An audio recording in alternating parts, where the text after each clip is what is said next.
నుంచి మరిక ప్రభుత్వాన్ని మన జీవితాలు దయచేసిన తండ్రి అయిన దేవునికి స్తోత్రాలు చెల్లిస్తున్నాను. కూడిచ్చిన మీ అందరికీ ప్రభు అయిన యేసుక్రీస్తు నామములో వందనాలు చెల్లిస్తున్నాను. ప్రార్థన చేసుకుని వాక్యం చదువుకుని ముందుకు సాగుదాం. ప్రార్థన చేసుకుందాం.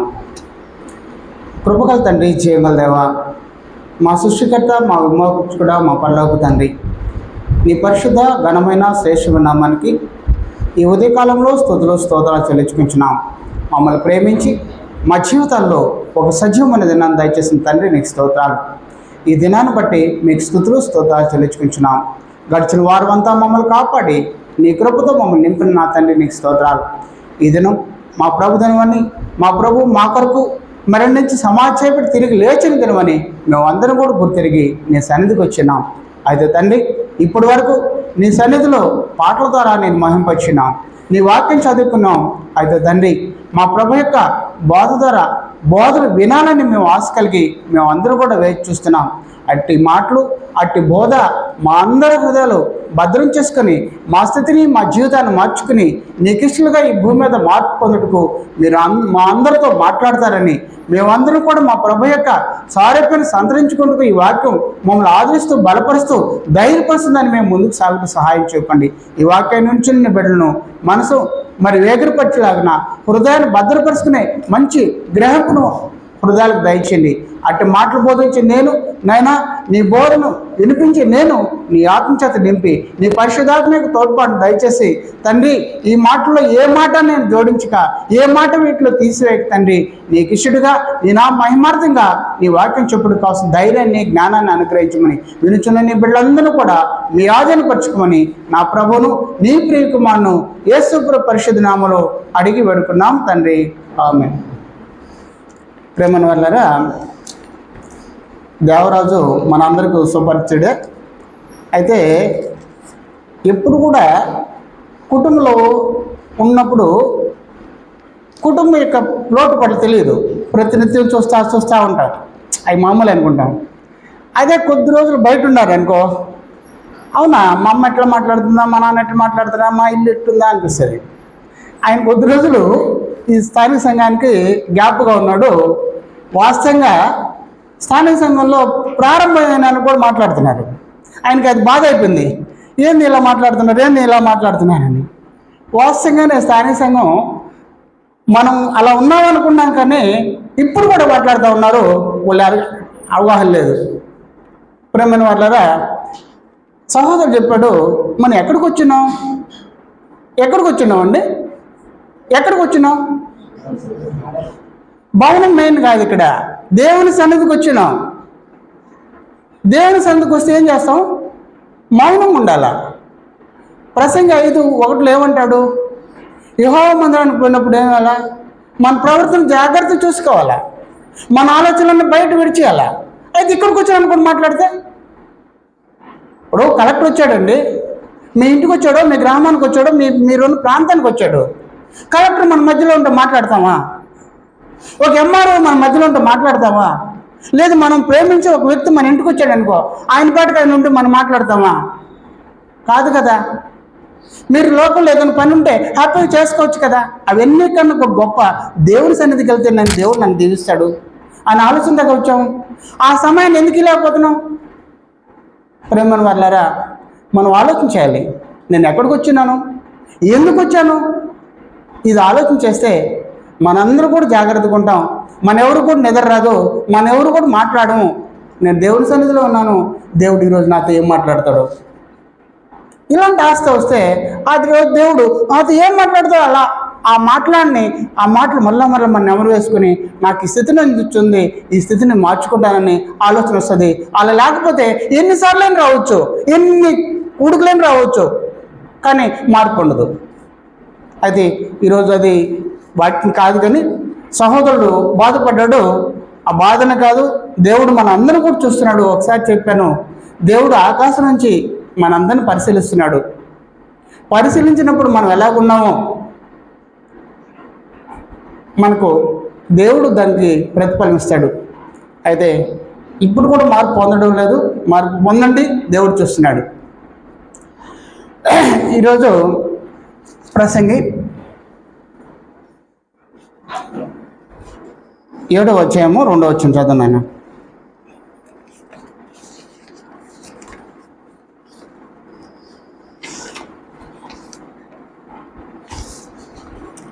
ప్రసంగి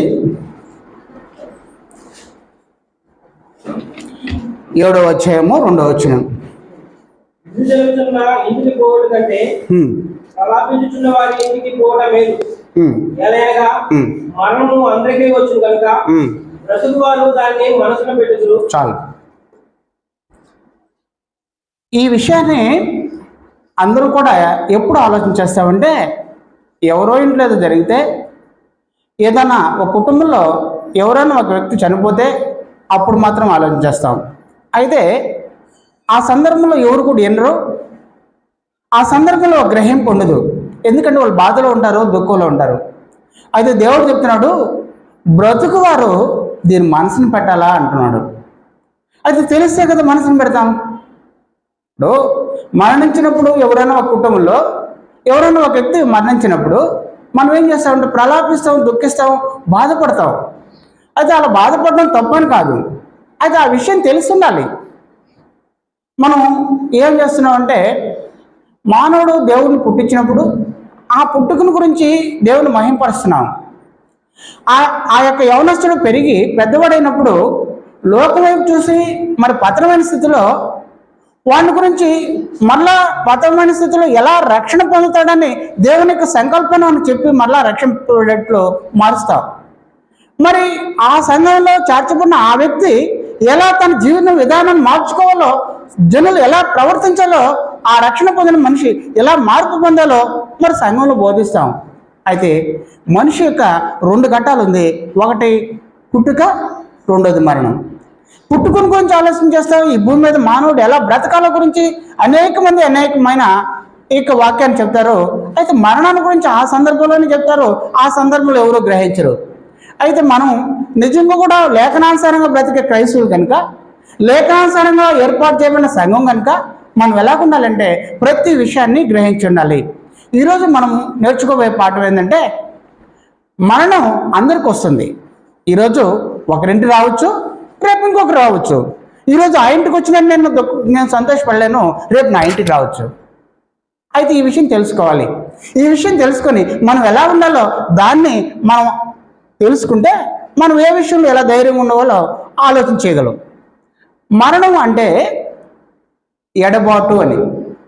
మరణం అంటే ఎడబాటు అంటే సపరేషన్. ఏం సపరేట్ అవుతాయంటే శరీరము, ఆత్మ. మనిషి ఎన్ని భాగాలండి? 2 భాగాలు. ఒకటి శరీరము, 2 ఆత్మ. ఇవి 2 వేరే ఉండడమే మరణము. అయితే ఇది ప్రతి కుటుంబాన్ని తాకి చూస్తుంది. ప్రతి కుటుంబంలో ఇక్కడ అంటాడు, ఎవరు బ్రతకరు ఈ భూమి మీద. 720 కోట్ల ప్రపంచ జనాభాలో ఎవరు కూడా బ్రతకరు శాశ్వతంగా. ఈరోజు ఒకరు చనిపోతారు, ఇంకొక రోజు ఇంకొకరు చనిపోతారు. అయితే ఈ విషయం మనం గ్రహించాలి. అయితే మరణం అంటే ఎడబాటు. అయితే మరణాలు ఎన్ని రకాలు అని అంటే 3 రకాలు. ఒకటి ఆత్మీయ మరణం. ఆత్మీయ మరణం అంటే ఎఫెసీ పత్రిక 2వ అధ్యాయం 1వ వచనం చెప్తాడు, మీరు మీ అపరాధముల చేతను పాపముల చేతను చచ్చిన వారై ఉన్నారు. అంటే అపరాధం చేసినా పాపం చేసినా ఆ మనిషి చనిపోతాడు. మనిషి ఎలా చనిపోతున్నాడు? నేను పాపం చేసినా కదా, నేను చనిపోలేదు కదా అని అంటే, దేవుడు తన యొక్క స్వరూపాన్ని ఇచ్చాడు. దేవుడు నీలో ఆత్మ పెట్టినప్పుడు దేవుని యొక్క పోలికతో ఉన్న ఆత్మ నీలో పెట్టాడు. ఆ దేవుని యొక్క పోలికను నువ్వు కోల్పోతావు పాపం చేస్తే. అప్పుడు దేవుని యొక్క సహవాసన దూరం అవుతావు, దేవునికి దూరం అయిపోతావు. ఏదైనా తోటలో ఆదాము దేవుని మాట మీరాడు, పొరపాటు చేశాడు, ఆయన ఏమయ్యాడు? దేవునికి దూరం అయిపోయాడు. ఇది ఆత్మీయ మరణం. ఈ మరణము అందరికీ వస్తుంది. ఎలా వస్తుందంటే పాపం చేయడం వలన మరణం వస్తుంది. రోమీయులకు రాసిన పత్రిక 6:23 అంటాడు, పాపం వలన వచ్చే జీతము మరణం. ఈ మరణాన్ని తప్పించుకోవచ్చండి, తప్పించుకోవచ్చు. ఆత్మీయ మరణాన్ని తప్పించుకోవచ్చు. ఒకవేళ నేను పాపినని గుర్తిరిగితే, ఆయన సువార్త వింటే, ఆ సువార్త ద్వారా ఆయన మనసు మార్చుకుని బాప్తిసం తీసుకుంటే ఆ మరణాన్ని నుంచి తప్పించుకోవచ్చు. మరి ఇంకొక మరణం, మొదటి మరణం ఆత్మీయ మరణం, రెండు భౌతిక మరణం. ఈ భౌతిక మరణం అని అంటే శరీరము ఆత్మ వేరైపోవడం. ప్రసంగి 12:7 అంటాడు, మన్ను అనేది తిరిగి భూమికి చేరును, ఆత్మ దాన్ని దయచేసిన దేవుని ఎదుగుకి మరల పోను. అంటే ఇది మన బాహాటంగా అందరికి తెలుసు, ఇది రెండుగా వేరైపోవడం, ఇది భౌతిక మరణం. ఈ మరణాన్ని అందరికి వస్తుంది, దీన్ని ఎవరు తప్పించుకోలేరు. వాళ్ళు గొప్పవారే ఉండొచ్చు, పేదవాళ్ళే ఉండొచ్చు, మరి స్థాయి రోగంతో ఉండొచ్చు, మరి ఆరోగ్యంతో ఉండొచ్చు, ఎవరిని ఇది ఎడవదో అందరికి వస్తుంది ఈ భౌతిక మరణం. దీన్ని ఎవరు తప్పించుకోలేరు. మరి ఇంకొక మరణం ఉంది, అది రెండవ మరణం. అది ప్రకటన 20:6 అంటాడు, ఆ మరణాన్ని ఏంటంటే అగ్నిగుండం అంటాడు, నరకం అంటాడు, దీన్ని రెండవ మరణం అంటాడు. అగ్నిగుండము, నరకము, నిత్యాగ్ని అంటాడు, ఇది రెండవ మరణం అని బైబిల్ యొక్క గ్రంథం సంబోధిస్తుంది. అయితే ఇప్పుడు మనం మరణాలు 3 రకాల గురించి ఆలోచించేసాం. మరణం అంటే ఎడబాటానికి ఆలోచించేసాము. అయితే ఇప్పుడు మూడవ మరణమైన దాని పేరు రెండవ మరణము, లేదా నిత్యాజ్ఞ, లేదా నరకము, ఈ పేరు కలిగిన ఆ రెండవ మరణాన్ని గురించి ఇప్పుడు ఆలోచించేద్దాం. నేను రెండవ మరణం నుంచి తప్పించుకోవాలంటే, నేను రెండవ మరణం నుంచి వేరు కావాలంటే ఎలా ఉండాలి? ఎవరు ఆ మరణాన్ని తప్పించుకోగలరు? ఎవరు ఆ మరణాన్ని పాలు పొందుతారో ఈరోజు ఆలోచించేద్దాం. ఈ యొక్క రెండవ మరణాన్ని గురించి ఆలోచించేద్దాం. అది దాని అంటాడు అగ్నిగుండంలో వేయబోట. ఈ రెండవ మరణం గురించి ఆలోచన చేస్తున్నాం. అది అగ్నిగుండంలో వేయబోట ఎప్పుడు జరుగుతుందంటే నిత్య తీర్పులో జరుగుతుంది. నిత్య తీర్పు ప్రభు మత్తయి సువార్త 25:34-41 చెప్తాడు, నా తండ్రి చేత ఆశ్రదింపని వాళ్ళారా, ఇదో లోకం పుట్టక మునుపు మీ కొరకు ఏర్పాటు చేయబడిన నిత్యరాజ్యాన్ని స్వతంత్రించుకోండి. మరి కొందరు చూసి అంటాడు, ఎడమవైపు వారిని చూసి శపింపబడిన వాళ్ళారా, ఇదో మీ కొరకు అపవాద కొరకు ఏర్పాటు చేయబడిన అదిగో నిత్యాగ్నిలో పాలు పొందండి. అక్కడ అంటాడు, మీరు రండి, మీరు పోండి. కొంతమందిని పిలుస్తున్నాడు, కొంతమందిని నెట్టేస్తున్నాడు. రెండవ మరణం నిత్యాగ్నిలో పడవేయడ. మరి దీన్ని అంటాడు మార్క్స్ వార్త 9:48 అంటాడు, దాన్ని నరకము అంటాడు. ఆ నరకంలో ఏముంటుందంటే అగ్ని ఆరదు, పురుగు చావదు. అది ఈ నరకంలో ఎవరు పోతారు? పాపులు పోతారు.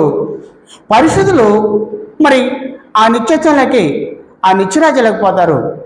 అది అక్కడ నేను తప్పించుకోవచ్చా? తప్పించుకోలేవు. మరి అక్కడ నేను మార్పు పొందొచ్చా? మార్పు పొందలేవు. మనం రెండవ మరణం గురించి ఆలోచన చేస్తున్నాము. నిత్య ఆజ్ఞలో వేయబడ్డ దాన్నే నరకం అంటారు. మరి మూడవదిగా అక్కడ వ్యాధులు ఉన్నాయి. లోకాసు వార్త 16:23 అంటాడు, లాజరును చూసి ధనవంతుడు బాధపడుతున్నాడు, యాతన పడుతున్నాడు. అయితే ఆ యాతన తప్పించుకోవాలంటే ఈ భూమి మీద ఈ శరీరాన్ని కొరకు, శరీర కోరికలను నువ్వు త్యాజించాలి. ఈ లోకంలో నీ శరీరాన్ని నీ స్వాధీనపరచుకోవాలి. అప్పుడు నువ్వు అక్కడ యాతన లేకుండా ఉండవు. ఈ లోకంలో నీ ఇష్ట ప్రకారం బ్రతికితే అక్కడ యాతన పడతావు. లాజరు ఈ లోకంలో తన యొక్క స్థితిని, తన యొక్క శరీరాన్ని, సమస్తాన్ని కంట్రోల్ ఉంచుకున్నాడు. ఈ శరీరం ఏమైనా అయిపోవచ్చు, కొద్ది కాలం ఉండి ఈ శరీరం గురించి ఆశపడలా. అయితే ధనవంతుడు ఈ లోకంలో తన శరీరాన్ని, తన కనుదృష్టి ఏదైతే చెప్పిందో సుఖంగా బహుసుఖపడ్డాడంట. అయితే ఆయన ఈ కొద్ది రోజు సుఖాన్ని అక్కడ శాశ్వతంగా వేదన పడుతున్నాడు. మరి ఇంకా ఈ విషయం గురించి చెప్తాడు. ప్రకటన 14:10 చదివితే అక్కడ అంటాడు, అక్కడ నిత్యాగ్నిలో ఏముంటుందంటే యాతనలు, వేదన, బాధింపబడతారంట. అక్కడ నిత్యం బాధింపబడతారంట. మరి ఈ విషయాన్ని ప్రకటన 20:10 కూడా చెప్తాడు. అక్కడంట యుగయుగాలు రాత్రింబౌళ్ళు బాధింపబడతారంట. అయితే ఎవరు బాధింపబడతారు? మొదటి మరణం, రెండవ మరణం గురించి చెప్తూ, రెండవ మరణం అంటే దాని గురించి అవగాహన ఏంటంటే నిత్యాగ్నిలో పడవేయడం, దాన్నే నరకం అంటారు. అక్కడ ఏముంటుందంటే యాతనలు ఉంటాయి, అక్కడ బాధింపబడతారని మాత్రం తెలుసుకున్నాం. అయితే ఎవరు బాధింపబడతారు? రెండో విషయము, ఎవరు బాధింపబడతారు అని అంటే ప్రకటన 20:15.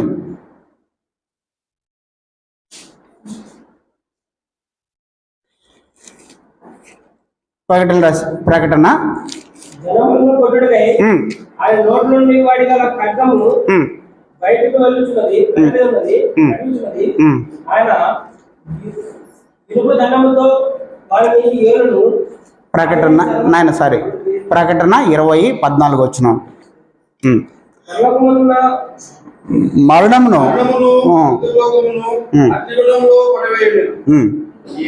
యజ్ఞగుండము రెండవ మరణం.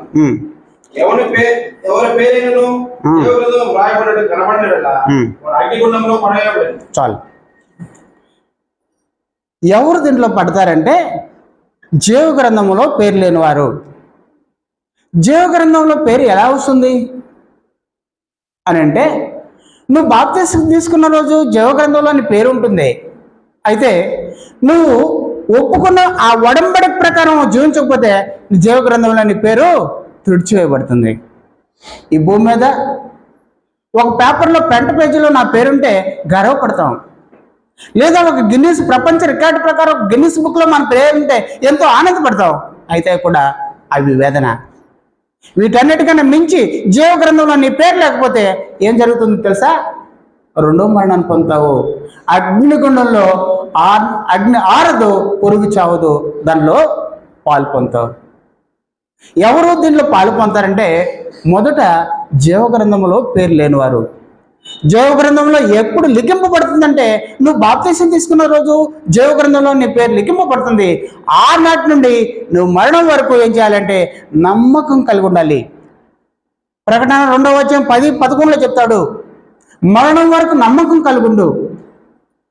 ఈ శ్రమలు కొద్ది దినాలే, తర్వాత నేను నీకు జీవ కిరీటం ఇస్తానంటాడు.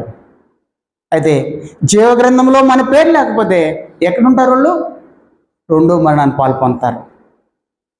మరొక విషయం, ప్రకటన 2:11.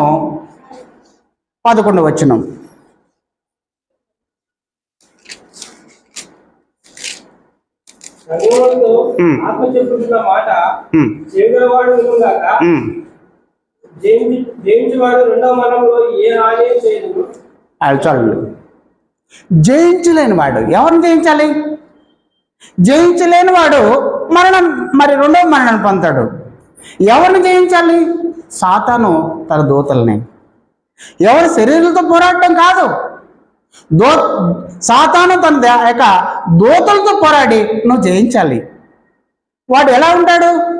నీ భార్య రూపం రావచ్చు, నీ భర్త రూపం రావచ్చు, నీ బిడ్డల రూపంలో రావచ్చు. మరి నీకు దురాశను బట్టి నీళ్ళు ఎంటర్ అవుతాడు, నీ దేవునికి దూరం చేస్తాడు. నువ్వేమవుతావు అంటే మరి రెండవ మరణాన్ని పొందుతావు. ఎవరైతే సాతానం జయిస్తారో వారు రెండవ మరణాన్ని తప్పించుకుంటారు. రెండవ మరణాన్ని ఎవరు పొందుతారంటే జీవ గ్రంథంలో పేరు లేని వారు మరి రెండవ మరణాన్ని పొందుతారు. మరి జయించలేని వారు మరి రెండవ మరణాన్ని పొందుతారు. మూడో విషయంగా ఎవరు పొందుతారో అక్కడ చెప్తాడు. ప్రకటన 21:8.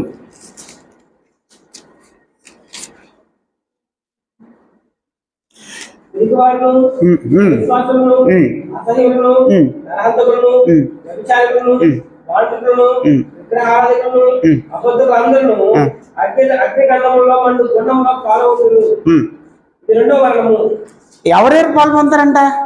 ఈరోజు నేను పిరికివాడిగా బ్రతుకుచున్నానా? నాకు రెండవ మరణం.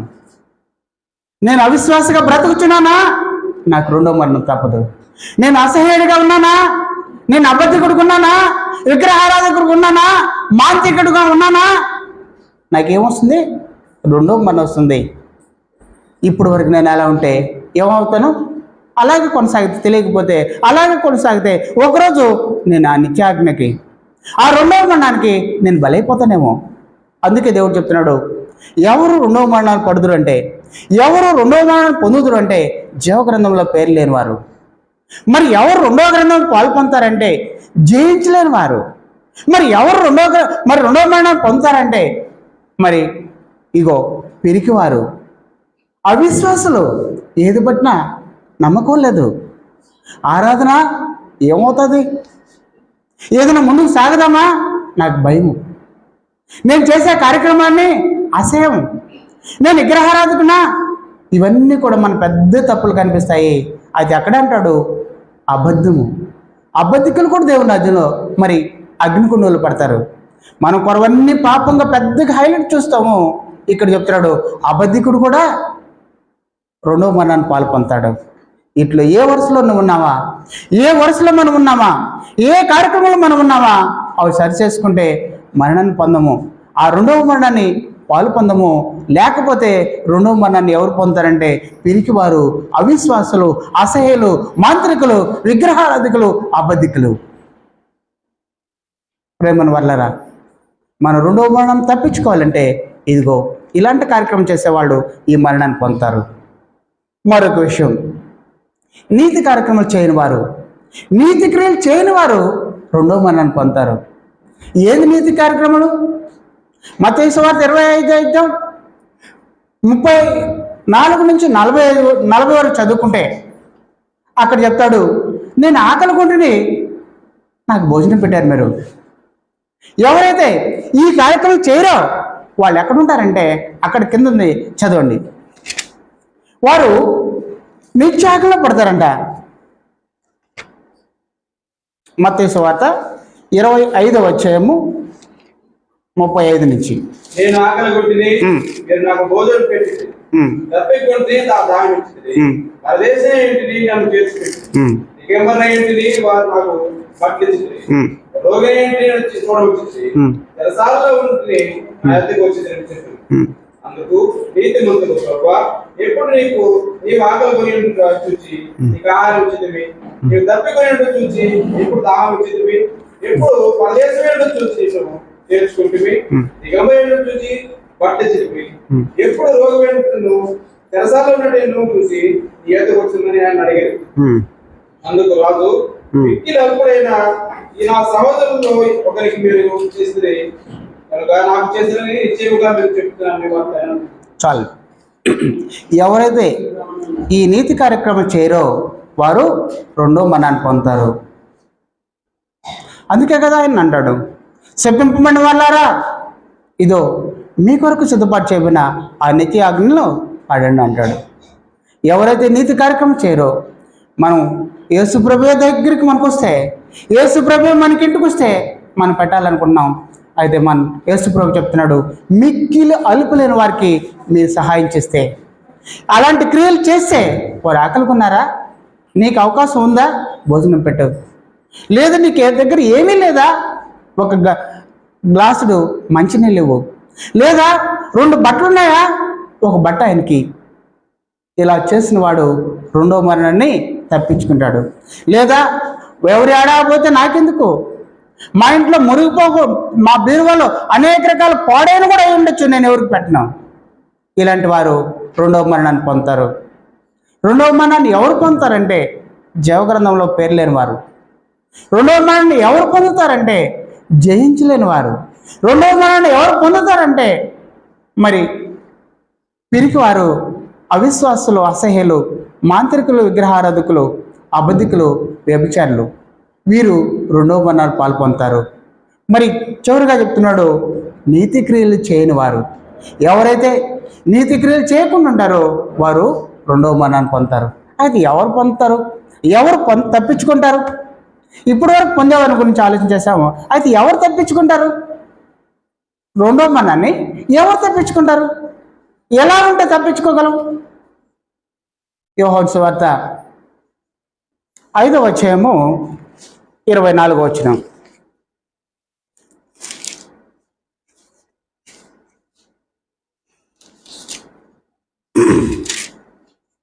మాటలు విని నన్ను పంపిన వాడు విశ్వాసం ఉంచి వాడు నిత్య జీవం గలవాడు, వాడు తీర్పులోనికి రాక మరణం నుండి జీవంలోనికి దాటి ఉన్నాడని మీతో నిశ్చయంగా చెప్తున్నాను. చాలు. యేసు ప్రభు చెప్తున్నాడు, నా మాటలు విని నన్ను పంపిన దేవుడున్నాడే ఆయన యందు విశ్వాసం ఉంచి, నా మాటలు విని దేవుని యందు విశ్వాసం ఉంచిన వాడు తీర్పు లేని కాక నిత్య జీవం పొందాడు. ఎవరైతే యేసు ప్రభు యొక్క బోధ వింటారో, యేసు ప్రభు బోధకు లోపడతారో వారు రెండవ మరణాన్ని పొందరు. ఆ బోధకు లోబడి ఆ బోధకు అనుసరించి ఆ విధేయులు ముందుకు సాగుతారో వారు నిత్య జీవం పొందుతారు, వారు నరకాగ్ని పొందరు.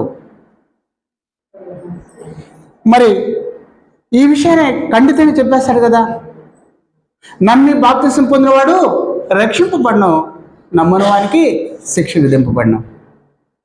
అయితే ఈరోజు మనం ఏం చేయాలంటే, నేను రెండవ మరణం పొందకుండా ఉండాలంటే, నేను నరకాగ్ని పాత్ర కాకుండా ఉండాలంటే ప్రభు మాట వినాలి, ఏ దేవుని యందు విశ్వాసం ఉంచాలి. అప్పుడు మాత్రమే మనకు రెండవ మరణం ఉండదు, మన నిత్య జీవాన్ని పొందుకుంటాం. మరి రెండో విషయము, యోహాను రాసిన మొదటి పత్రిక 3వ అధ్యాయము 14-15 వచనాలు.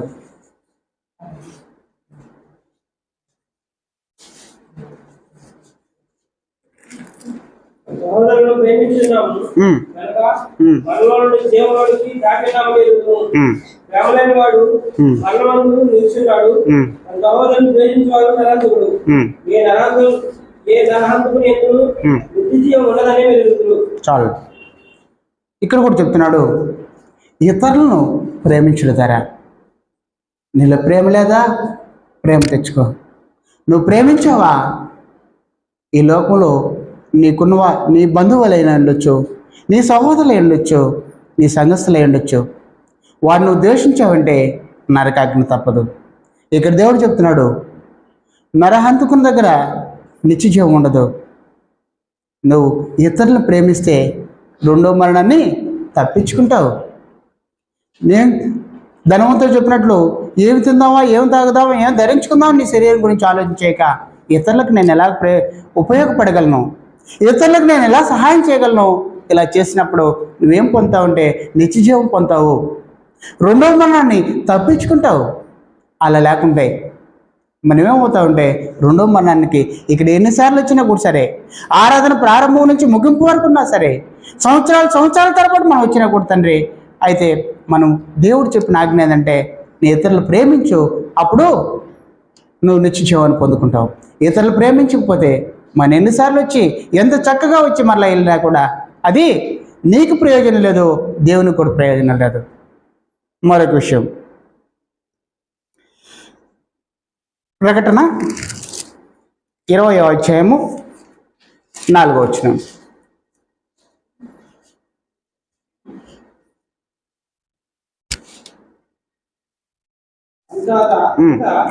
సింహాసమును చుట్టుకుని వాటి మీద ఆశీనులైన వాటిని విమర్శ చేయుటకు అధికారం ఇవ్వబడెను. మరియు క్రూర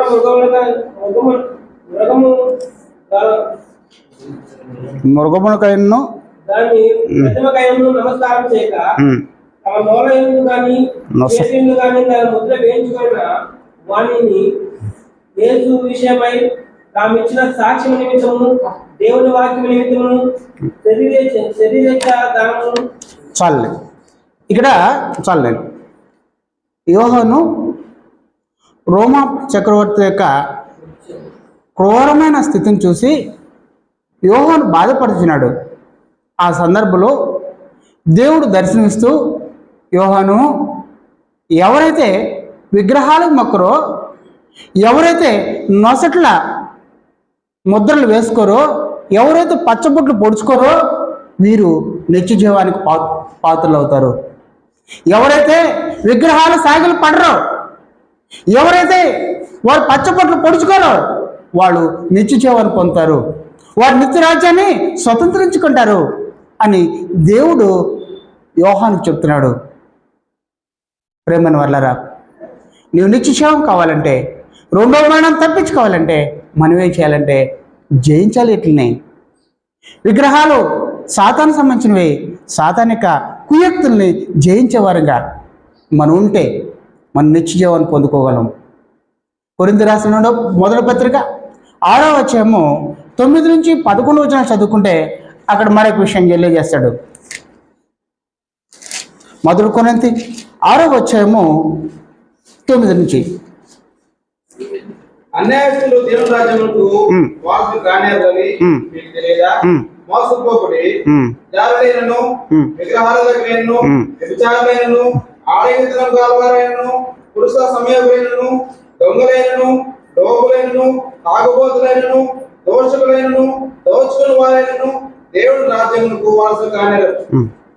మీలో కొందరు అటు వారే ఏంటారు కానీ ప్రభువైన యేసుక్రీస్తు నామమున మన దేవుని ఆత్మయందును మీరు కడుగబడి పరిశుద్ధపరచబడిన వారే నీతిమంతులుగా తీర్చబడితే. చాలు. ఇక్కడ పరిశుద్ధులుగా జీవించడం ద్వారా మరి రెండో మరణాన్ని తప్పించుకోగలం. పరిశుద్ధులుగా జీవిస్తాడు. పైన చెప్తాడు, మీరును అట్టువారైన మీలో కొందరు. అయితే ఇప్పుడు మీరు పరిశుద్ధాత్మ చేత కడగబడి ఉన్నారు. ప్రభు యొక్క రక్తంలో కడగబడి పరిశుద్ధులుగా నీతిమంతులుగా మీరు తీర్చబడి ఉన్నారు. కనుక మీరు ఆ నీతిమంతుతోని, ఆ పరిశుద్ధతను, ఆ ప్రత్యేకతను మరణం వరకు అలాగే కొనసాగించుకుంటే మనము నిత్య జీవం పొందుతాం. లేకపోతే పైవారు ఉన్నారు. ఇలా పైవారు ఎలాంటి వారు? వారు అన్యాయం చేస్తున్నారు. వారు అన్యాయస్తులు, మోసం చేయవాళ్ళు, జారులు, విగ్రహారాధకులు, వ్యభిచారులు, ఆడందుతనం గలవారు, పురుష సంయోగులు, దొంగలు, లోపలైన త్రాగుబోతులు, ఇలాంటి గుణాలు కలిగిన వారు మనం కూడా ఉన్నాం అప్పుడు. అయితే దేవుడు మనల్ని ప్రేమించి తన కుమారుని యొక్క రక్తంలో అక్కడ చెప్తాడు కడగబడి నీతిమంతులుగా తీర్చబడ్డారు. ఆ నీతిమంతులుగా, ఆ ప్రత్యేకంగా, ఆ పరిశుద్ధమైన జీవితాన్ని కొనసాగిస్తే నీకు రెండో మరణం లేదు. మొదట ప్రభు మాట విని దానికి విధేయ పొందితే, విధేయ చూపితే వాడు నిత్యజీవం పొందుకుంటాడు. 2, జయించితే వాడు నిత్యజీవాన్ని పొందుకుంటాడు. 3, మరి పరిశుద్ధమైన జీవితాన్ని కొనసాగిస్తే వాడు నిత్యజీవాన్ని పొందుకుంటాడు. మరొకటి, ఇతరులు ప్రేమించడం ద్వారా వాడు నిత్యజీవాన్ని పొందుకుంటాడు. మరొక విషయం ఏంటంటే నీతిక్రియలు చేయడం ద్వారా, అక్కడ నీతిక్రియలు చేయని వాడు నిత్యాగ్నిలో పడతాడు. నీతిక్రియలు చేసావా నీకు పరలోకం ఉంటుంది. నువ్వు నీతిక్రియలు చేయలేదా నీకు నరకం ఉంటుంది. నరకాన్నే రెండవ మరణం అన్నాడు. నరకాన్ని అగ్నిగుండం అన్నాడు. ఆ నరకాన్నే వేదన పరిస్థితి అన్నాడు. ఈ స్థితిని మనం పొందుకుని ఉండాలంటే మనందరూ కూడా ప్రభువు మాటకు విధేయులై ప్రభు యొక్క రక్షణ భాగ్యంలో కొనసాగి దేవునికి ఇష్టలుగా ఉంటే నిత్యాగ్ని స్వతంత్రించుకోగలం. మరి ప్రభు యొక్క ఆజ్ఞ ప్రకారం ఇతరులను మనం ప్రేమించితే నిత్యాగ్ని, నిత్య స్వాస్థ్యాన్ని సంపాదించుకోగలం.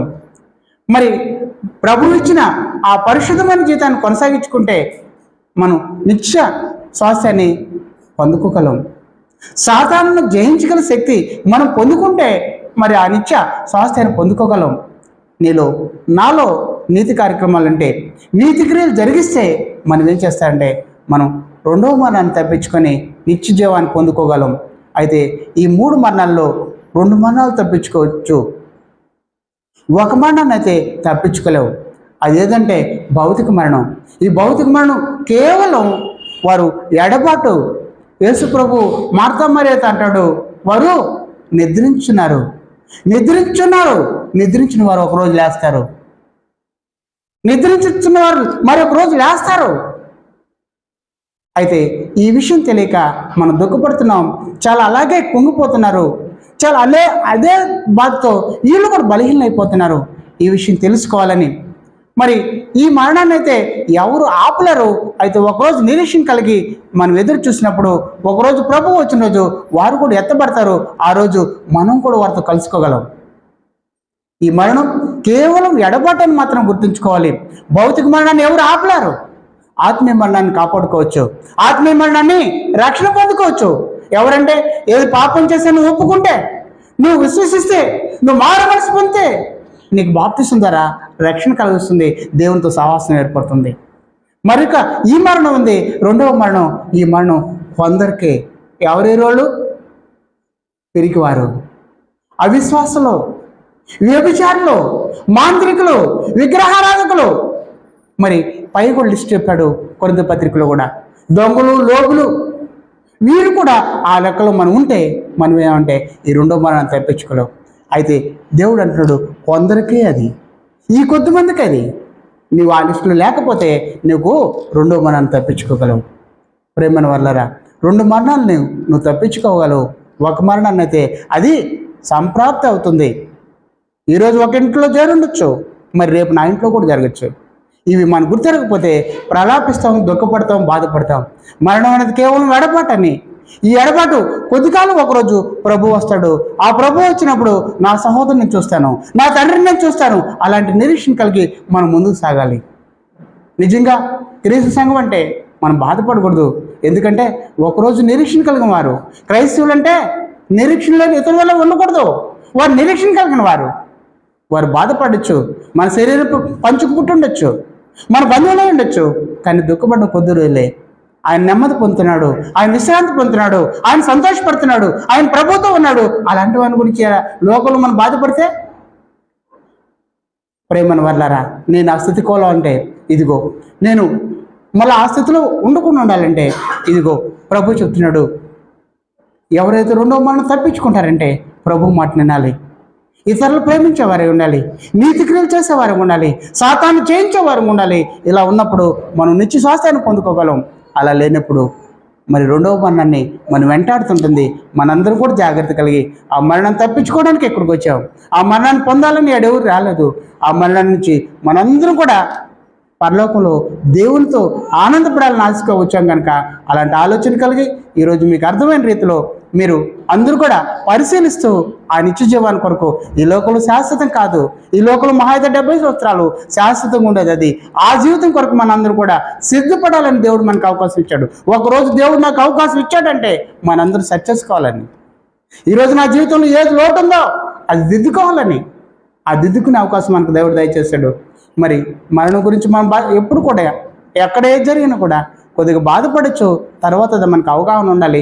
అవగాహన బట్టి కేవలం ఎడబాసాడు. మరలా నేను ఆయన కలుసుకుంటానే. ఇలాంటి విశ్వాసంతో మనం ముందుకు సాగినప్పుడు మన దేవుడు ఆదరిస్తాడు, ధైర్యపరుస్తాడు.